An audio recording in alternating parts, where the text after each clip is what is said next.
नमस्कार मित्रों। बिजनेस हो, हॉस्पिटल हो, स्कूल हो, कॉलेज हो, कोई भी देश और दुनिया में से चंद्रकांत भट्ट अमेरिका से सिर्फ यही कहता है कि आज के ज़माने में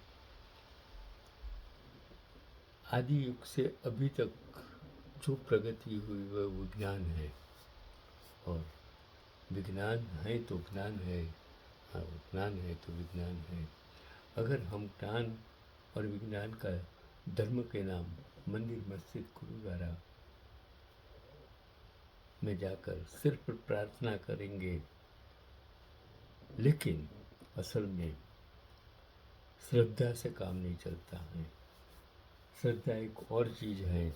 मैं आज बात करता हूँ, ये कहानी है सिप्ला की, नई ऊंचाइयों पर ले जाने वाले यूसुफ हमीद की।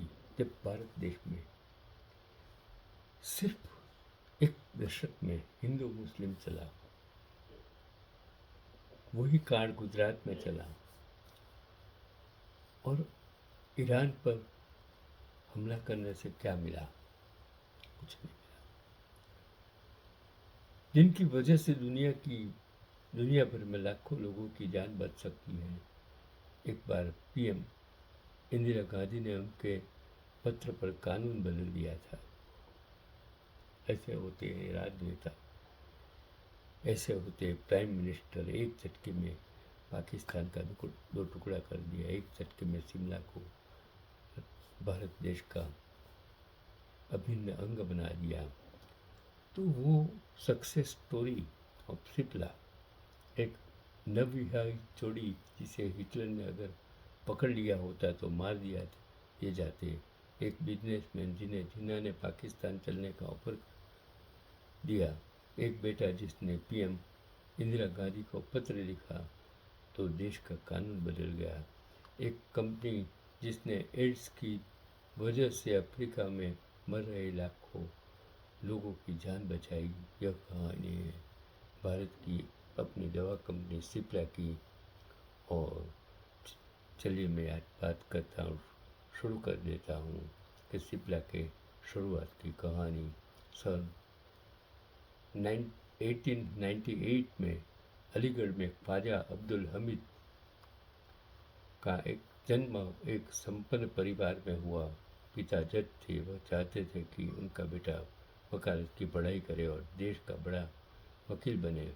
उन्होंने अब्दुल हमीद को वकालत की पढ़ाई करने के लिए लंदन भेजा, लेकिन उनका झुकाव केमिस्ट्री की तरफ था। यही वजह है कि उनके कदम बर्लिन की तरफ बढ़ गए चले, जो कि उस वक्त केमिस्ट्री की पढ़ाई के लिए मशहूर था। पीएचडी करने के दौरान ही उनकी मुलाकात रशियन पोलैंड की लड़की लुबा से होती है। पहले दोस्ती प्यार में बदली, फिर दोनों ने शादी कर ली। लेकिन इसी दौरान जर्मनी की हुकूमत हिटलर के हाथों में आ गई और किसी तरह से ख्वाजा अब्दुल और लुबा अपनी जान बचाकर भारत आए। साल 1935 में उन्होंने chemical industrial and pharmaceutical laboratory Cipla, chemical industrial and pharmaceutical laboratories की नींव रखी। CIPLA Cipla short form. 2 साल बाद 1937 में कंपनी का प्रोडक्शन शुरू हुआ। इसी बीच ख्वाजा अब्दुल पिता भी बनते हैं। साल 1936 में यूसुफ हमीद का जन्म होता है, जिनकी लीडरशिप में कंपनी नई ऊंचाइयों पर पहुंचती है। और यूसुफ हमीद की कहानी पर कुछ देर लौटते हैं कि पहले अब्दुल हमीद और जिना की कहानी हम जान लेते हैं। वर्ल्ड वॉर बना कंपनी के लिए वैक्सीन। शुरुआती सालों में कंपनी को अच्छा रिस्पॉन्स नहीं मिल रहा था। कंपनी के गोदाम में दवाओं से भरे पड़े थे। वहीं अब्दुल हमीद की जेब हर दिन खाली हो रही थी। आखिरकार वर्ल्ड वॉर की वजह से विदेशों से आने वाली दवाओं की सप्लाई चेन टूटी और इसी का फायदा सिप्ला कंपनी जैसी कंपनियों को मिला। और 1944 के बाद सिप्ला ने कभी पलटवार नहीं देखा। वो 1944 राजीव गांधी भी जन्मा, मैं भी जन्मा, अमिताभ बच्चन भी जन्मा, लेकिन मैं अमिताभ बच्चन नहीं हूँ, मैं राजीव गांधी नहीं हूँ, मैं तो सिर्फ चंद्रकांत बालार्क हूँ। कंपनी ने, और आज अमेरिका में बैठकर आपके साथ बात करता हूँ, कंपनी ने मलेरिया, टीबी, शुगर की जेनेरिक दवाओं का प्रोडक्शन शुरू कर दिया।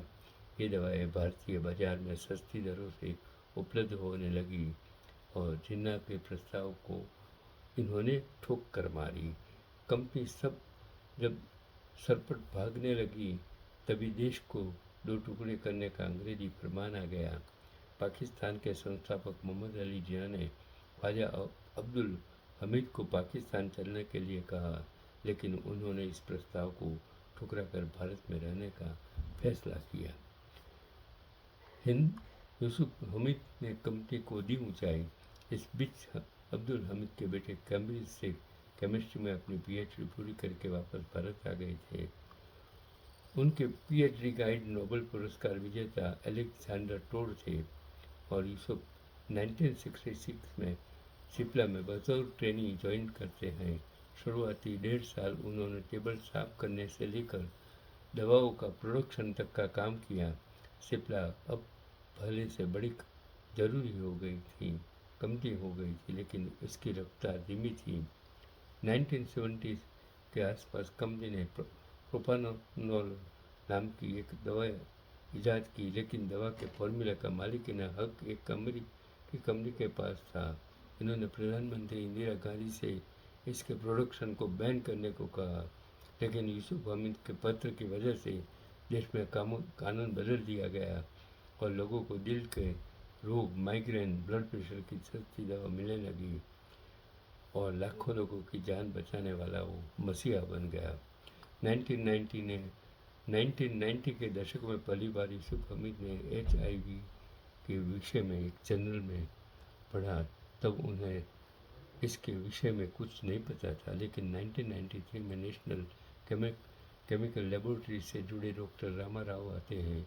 उन्होंने बताया कि वो एड्स के इलाज के लिए फॉर्मूला AZGT बना दिया है। सरकार ने इसे बनाने की परमिशन उन्हें दे दी है। 2 साल बाद सिप्ला ने डॉक्टर राव की मदद से दवा बना ली और कंपनी ने एक दिन की दवा के लिए 63 रुपये मांगा, जबकि अन्य कंपनियों इसे 376 रुपये में बेच रही थी। सस्ती होने के बाद भी सिप्ला की दवाएं लोगों की खरीद से बाहर थी। इसी वजह से कंपनी को इसका प्रोडक्शन बंद करना पड़ा। एड्स के लिए फ्री में बांटी दवा।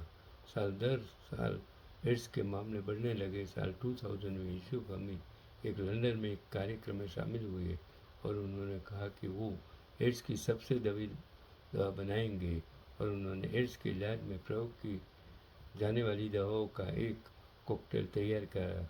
साल 2001 में इस दवा की 1 साल की खुराक की कीमत 17,000 रुपये थी, जबकि दूसरी कंपनियां 1 साल की दवा के लिए 5.5 लाख रुपये तक वसूल रही थी। सिप्ला ने एड्स की दवाई अफ्रीकी देशों में भेजी, जहां 8,000 से अधिक लोग HIV की वजह से मर गए थे। सिप्ला की सस्ती दवाओं के कारण ही अफ्रीका सहित दुनिया भर के लाखों लोगों की जान बची। और 2001 में यूसुफ ने कहा था कि सिप्ला HIV की दवाओं से प्रॉफिट नहीं कमाएगी। पूरा आसान नहीं थी। यूसुफ हमीद और सिप्ला की कहानी जितनी खूबसूरत लगती है, उसके पीछे उतना ही बड़ा संघर्ष छिपा है। कंपनी ने दिग्गज फार्मा कंपनियों के खिलाफ केस लड़ा और जीता और उसकी वजह से आज मलेरिया से लेकर कैंसर तक की सस्ती दवा भारत के लोगों को मिल पा रही है। जिस 1995 के कानून से की तरह सिप्ला जैसी भारतीय कंपनियां सस्ती दवाएं बेच पा रही थी, उसे 2005 में बदल दिया गया। ये कहानी है सिप्ला को नई ऊंचाइयों पर ले जाने वाले यूसुफ हमीद की, जिनकी वजह से दुनिया भर में लाखों लोगों की जान बच सकी है। एक बार PM इंदिरा गांधी ने इसके पत्र के कानून बदला था। तो ये जो कहानी मैंने आपको सुनाई एक ऐसे इंसान की जिसने गरीबों के लिए, लोगों के लिए जो दवाएं बनाई जिसकी जिंदगी बचा सकती हैं। शिक्षा और स्वास्थ्य का मतलब ही है। और आज भारत में युवा धन इसके लिए जो दिल्ली में उन्होंने जो किया वो वजह ही उसकी है कि जब सत्ता में बैठे लोग स्वास्थ्य और शिक्षा का महत्व सिर्फ सत्ता प्राप्ति कर का एक जरिया बना लेते हैं, सब कुछ खरीद लेते हैं, तब देश की प्रगति नहीं हो सकती है। आज का पैगाम युवाओं को जागना पड़ेगा, देश को बदलना पड़ेगा।